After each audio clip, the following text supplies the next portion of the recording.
आप जानते हैं कि समास अध्याय आपका पहले से ही आ चुका है और आज उस पर मैं जो प्रश्नोत्तरी है उसे लेकर के आपके सामने उपस्थित हूं। तो आज ध्यानपूर्वक आप यहां पर इसे वॉच करते रहिए और मुझे जवाब देते रहिए कि इसका क्या क्या जवाब होगा।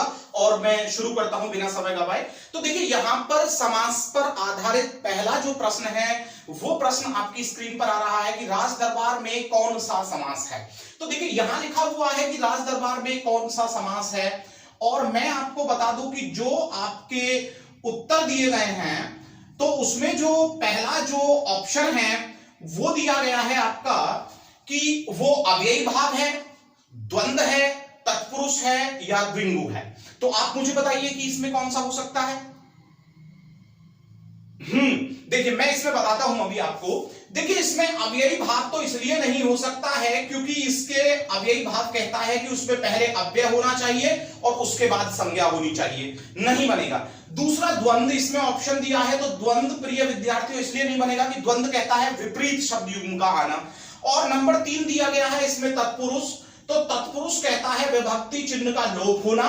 और लास्ट में इसमें दिया है द्विगु, तो द्विगु आपका कहता है कि द्विगु कहता है कि एक संख्या होना चाहिए और एक संज्ञा होना चाहिए।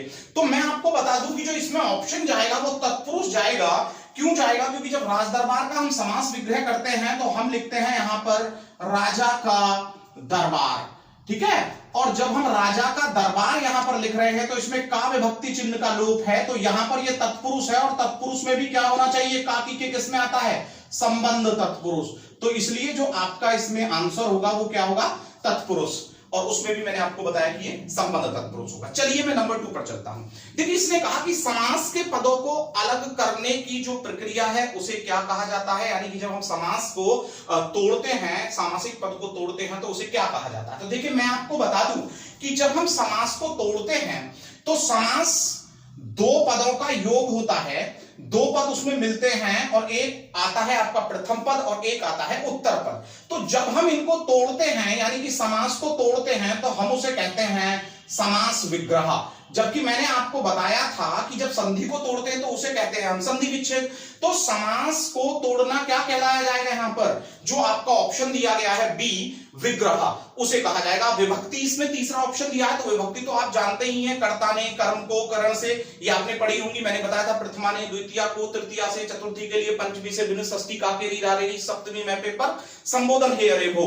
तो सीधी सी बात है कि समास को तोड़ना क्या कहलाएगा? इसमें विग्रह कहलाएगा और बदलाव आप जानते हैं कि चेंज होता ही नहीं है। नंबर 3, जब हम नंबर 3 की बात कर रहे हैं तो ये नंबर 2 रहा आपका, ये नंबर 1 रहा और नंबर 1 में रहा ये तत्पुरुष, नंबर 2 में रहा समास का विग्रह। अब नंबर 3 अव्ययी भाव समास का उदाहरण है। तो देखिए यहां पर आप थोड़ा दिमाग लगाइए और मुझे बताइए, इतने में यहां पर लिखता हूं कि अव्ययी भाव समास का उदाहरण हमें बताना है। तो अव्ययी भाव का पहला तो इसमें जो दिया है वो दिया है पल पल, ठीक है। हो सकता है अभी हम और ऑप्शंस देख ले। अन्न जल, देखिए अन्न और जल एक दूसरे के विपरीत हैं तो श्योर है कि ये जो यहां पर होगा वो कौन सा होगा? द्वंद्व होगा। तो अन्न जल में तो द्वंद्व हो गया तो अव्ययी भाव नहीं है। फिर आगे दिया है अंत अनंत, तो यहां पर भी जब दिया है अंत और अनंत तो वो भी हमारा क्या होना चाहिए? द्वंद्व होना चाहिए क्योंकि एक दूसरे के विपरीत है। फिर दिया है धर्माधर्म, तो एक तरफ धर्म है और एक तरफ अधर्म है। तो जब धर्माधर्म की हम बात कर रहे हैं तो ये भी एक दूसरे के विपरीत है तो ये भी द्वंद्व होना चाहिए। तो जो पल पल है, पल पल आ जाए, दिनों दिन आ जाए, रातों रात आ जाए, हाथों हाथ आ जाए, जब भी एक जैसे शब्द आ जाते हैं तो उसमें से जो पहला वाला शब्द होता है उसे हम क्या मान लेते हैं? अव्यय, और जो दूसरा वाला हमारा यहां पर पद होता है उसे क्या मानते हैं? संज्ञा। तो श्योर है कि जो तीसरा वाला प्रश्न है उसके अंदर अव्ययी भाव समास कौन सा होगा आपका? पल पल। तो कौन सा इसमें आंसर जाना चाहिए आपका? पल पल। यहां पर जो इसका आंसर है वो जाना चाहिए। चलिए अब हम नंबर 4 की ओर चल रहे हैं। तो आप नंबर 4 को स्क्रीन पर देख लीजिए कि आपका जो प्रश्न है वो क्या कह रहा है इसी वक्त ही। तो नंबर 4 को जब हम यहां पर बोले तो नंबर 4 आपका कह रहा है कि तिरंगा में कौन सा समास है? क्या कह रहा है? तिरंगा। तो जब हम तिरंगा को बोलते हैं और तिरंगा का जब हम समास विग्रह करते हैं तो हम समास विग्रह में क्या लिखेंगे? 3 रंगों का समूह है जिसमें, तो 3 रंगों का समूह जब बोला जा रहा है हम यहां पर कर दे 3 और यहां पर कर दे रंग, तो श्योर है कि यहां पर तो हम लेकर के आ रहे हैं संख्या और यहां पर रंग क्या है? ये है हमारी संज्ञा। और जब संख्या और संज्ञा निकल करके आती है तो उसे हम किस समास में लेकर के जाते हैं, द्विगु समास में लेकर के जाते हैं। तो यहां पर जो आपका ऑप्शन होना चाहिए वो क्या होना चाहिए, 100%, वो द्विगु होना चाहिए। तो तरंगा में एक दिया द्वंद, द्वंद में आप जानते हैं कि विपरीत होता है, तत्पुरुष विभक्ति चिन्ह का लोप होता है, और अव्ययी भाव में पहला पद जो होता है वो क्या होता है, अव्यय होता है। तो इसमें आंसर हमारा क्या होगा, द्विगु हो जाएगा, क्योंकि संख्या प्लस संज्ञा दिया है। चलिए हम नंबर नेक्स्ट की ओर चलते हैं और नंबर 5 को देखते हैं। और नंबर 5 की जब हम बात करेंगे तो देखिए नंबर 5 में उसने यहां पर कहा है कि ये बताइए कि विशेषण और विशेष्य के योग से कौन सा समास या सामासिक पद बनता है। देखिए जब मैं आपको समास अध्याय पढ़ा रहा था तो मैंने ट्रिक के रूप में ही लिखा था, और बिल्कुल इसी प्रकार से लिखा था कि विशेषण आ जाएगा यहां पर, और यहां पर विशेष्य, और यानी कि इसे हम संज्ञा भी बोल सकते हैं, यानी कि कोई नाम भी बोल सकते हैं। और मैंने ये भी कहा था कि विशेषण संज्ञा से पूर्व भी आ सकता है और संज्ञा के बाद भी आ सकता है, यानी कि जब संज्ञा की विशेषता बताने वाला कोई शब्द हमारा सामासिक पद में होता है तो वहां पर कौन सा समास होता है, वहां पर होता है कर्मधारय। क्या होता है, कर्मधारय, ठीक है ना। तो इसमें जो आपका आंसर है वो क्या होगा, कर्मधारय होगा। अब बात आती है द्विगु की, इसी में दिया है सबसे पहला ऑप्शन देखिए द्विगु। तो द्विगु में आप जानते हैं कि संख्या प्लस संज्ञा आएगी, तो इसमें तो ऐसा नहीं है। दूसरा कहा द्वंद, विपरीत शब्दों का योग आता है, तो भी नहीं है। तत्पुरुष कहता है विभक्ति चिन्ह का लोप होता है, तो नहीं है। तो यहां इसका आंसर क्या होगा, जब विशेषण और विशेष्य होगा तो कर्मधारय, तो इसका आंसर कर्मधारय। चलिए हम नंबर 6 की ओर चलते हैं। और जो नंबर 6 है हमारा, वो कहता है कि ये बताइए कि अष्टाध्यायी में कौन सा समास है। तो देखिए जब हम नंबर 6 की बात कर रहे हैं तो नंबर 6 पर हमारा निकल करके आ रहा है अष्टाध्यायी, ठीक है ना। तो जब हम अष्टाध्यायी की बात कर रहे हैं तो हम यहां क्या कहें, तो 8 अध्याय हैं जिसमें 8 अध्यायों का समाहार है जो, तो 8 अध्यायों का समाहार। तो जब हम इसे देखें तो यहां पर तो अष्ट लिखे यानी कि 8 हो गया, और यहां पर क्या हो गया, अध्याय हो गया। तो अध्याय तो हमारी संज्ञा हो गई, और 8 क्या हो गया हमारा, यहां पर संख्या हो गई। तो श्योर है कि जब संख्या और संज्ञा आ जाते हैं आपके सामने तो उसका आंसर क्या हो जाना चाहिए, आंसर हो जाता है उसका द्विगु समास। तो श्योर है कि यहां पर ये द्विगु समास यानी कि आपका बी होगा। देखिए इसमें एक बस ऑप्शन जो है ऐसा दिया है कि जो मैंने अभी नहीं समझाया है आपको आज की इस अभ्यास में, बहुव्रीहि। बहुव्रीहि इसमें ऑप्शन दिया है, तो बहुव्रीहि के बारे में आपको पता है कि उसमें प्रथम पद और उत्तर पद जब ये दोनों मिलते हैं तो वहां पर एक नया ही तीसरा पद उत्पन्न हो जाता है, तब वहां जाकर के बहुव्रीहि समास होता है, ठीक है ना। तो यहां पर बहुव्रीहि भी नहीं होगा, तो क्या होगा यहां पर नंबर 6 में, यहां पर हो जाएगा आपका द्विगु। चलिए अब हम यहां से आगे बढ़ते हैं, और जब हम यहां से आगे बढ़ रहे हैं तो वो कह रहे हैं कि जिस समास का पूर्व पद प्रधान होता है उस समास को क्या कहा जाता है।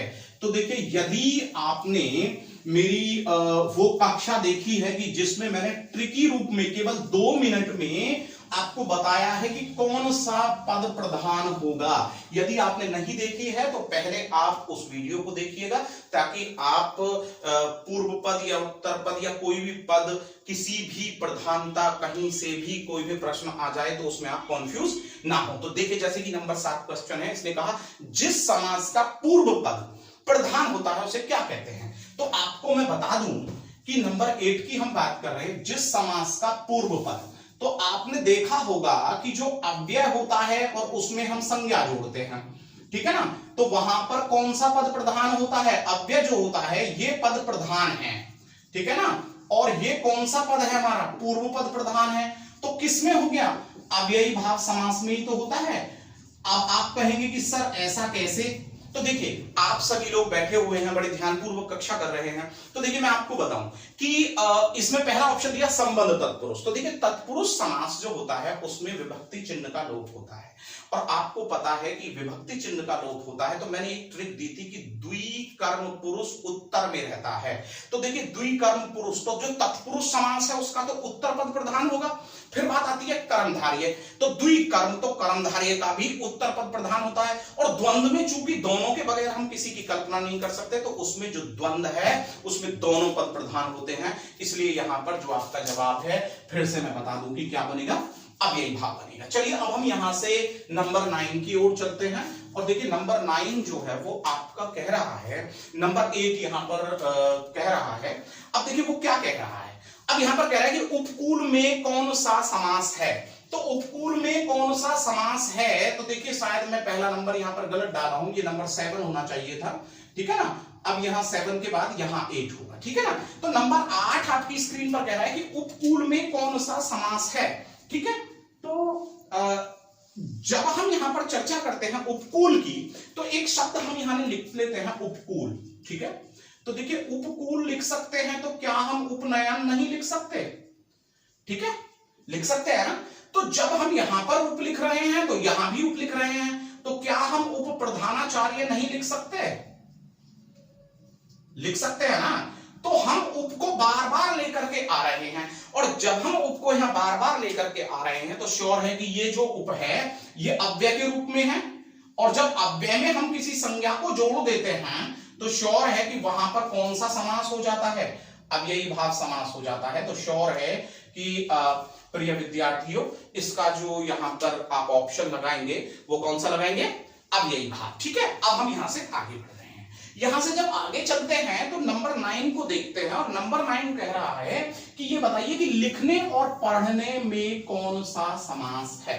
देखिए लिखना पढ़ना, सोना जागना, उठना बैठना, माता पिता, ऊंच नीच, ठीक है ना। तो यहां पर जब हम इन सभी शब्द युग्मों को लेकर के आ रहे हैं तो एक दूसरे के विपरीत हैं। मैं फिर से बताऊं, यहां उसने बोला लिखना पढ़ना, तो लिखना पढ़ना, हंसना रोना, उठना बैठना, माता पिता, भाई बहन, चाचा चाची एक दूसरे के विपरीत हैं, और जब ये एक दूसरे के विपरीत होंगे तो श्योर है कि ये क्या होगा, फिर हमारा ये होगा द्वंद्व समास। तो जो नंबर 9 ऑप्शन है वो है आपका द्वंद्व समास। इसके बाद हम आगे बढ़ते हैं, और जब हम नंबर 10 की ओर चलते हैं तो बहुत अच्छा प्रश्न है और ज्यादा से ज्यादा पूछा जाता है ये। तो ये यहां पर दिया चंद्रशेखर, ठीक है ना। और जब हम चंद्रशेखर को यहां पर समास विग्रह के रूप में लेकर के आते हैं तो हम कहते हैं कि चंद्र है शिखर पर जिसके, अर्थात जो चंद्रमा को अपने शिखर पर यानी मस्तक पर धारण करता है। तो चंद्र को शिखर पर जो धारण करता है यानी चंद्र है शिखर पर जिसके। अब चंद्र है शिखर पर जिसके, तो किसके होता है चंद्र शिखर पर, तो हमें आंसर लाना पड़ेगा शिव। तो यहां पर एक नया ही पद प्रधान हो गया है, चंद्र भी समाप्त, शिखर भी समाप्त, और एक नया पद आ गया हमारा शिव। तो जब हमारे दोनों पद समाप्त हो जाते हैं कहीं पर भी, अर्थात कोई भी पद की प्रधानता नहीं होती है वहां पर, तो उस समास को हम क्या कहते हैं, बहुव्रीहि समास। तो श्योर है कि यहां पर जो नंबर 10 में होगा वो कौन सा हो जाएगा, बहुव्रीहि समास आपका हो जाएगा। चलिए अब हम नंबर 11 की तरफ चलते हैं, और आप स्क्रीन पर नंबर 11 को देखिए और सोचिए, और मुझे थोड़ा आप बताइए इशारों में कि ABCD क्या इसका हो सकता है। स्क्रीन पर तुरंत आप अपना आंसर जो है वो भेजिए ताकि मैं समझ सकूं कि आप लोग ध्यान पूर्वक जो है मेरी कक्षा को देख रहे हैं। नंबर 11, देहलता में सामासिक पद। अब आपने देखा देहलता एक सामासिक पद है, और वो कह रहा है कि ये बताइए कि इसमें समास का कौन सा भेद है।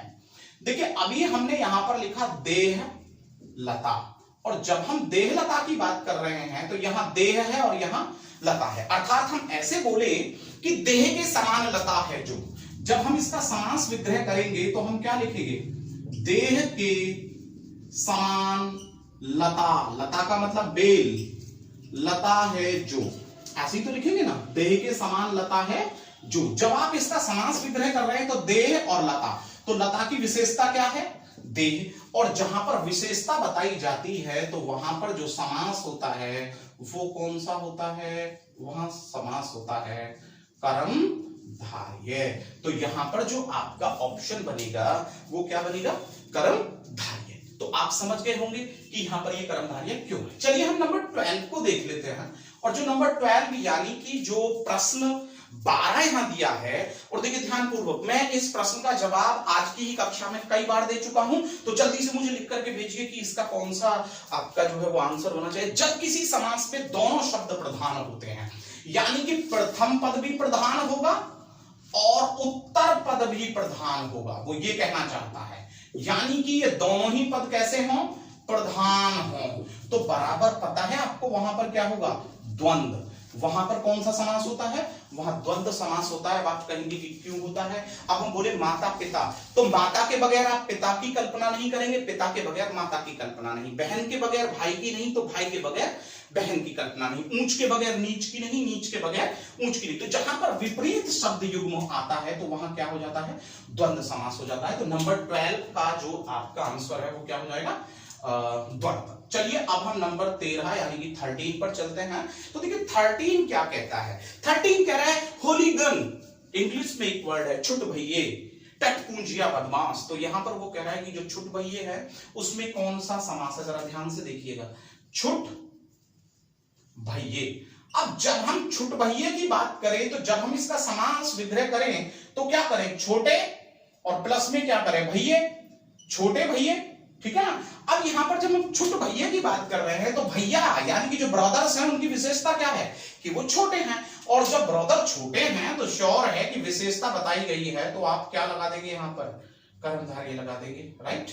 तो आपका जो नंबर 13 में जो आंसर होगा वो क्या हो जाएगा, कर्मधारय हो जाएगा, ठीक है। नंबर 14, कर्ण तत्पुरुष में किस चिन्ह का लोप हो जाता है, कर्ण तत्पुरुष में। देखिए कर्ण का मतलब होता है करने वाला, संधान करने वाला, और कर्ण में आता है के लिए, क्या आता है, के लिए। और से जानते हैं आप किस में आता है, अपादान में आता है, से या अलग हो जाना, ठीक है ना।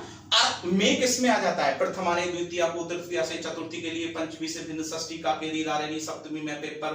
तो में आता है अधिकरण में, और बचा का, और का किस में आता है, संबंध तत्पुरुष में। तो श्योर है कि कर्ण में क्या आना चाहिए, नंबर 14। तो कर्ण तत्पुरुष में,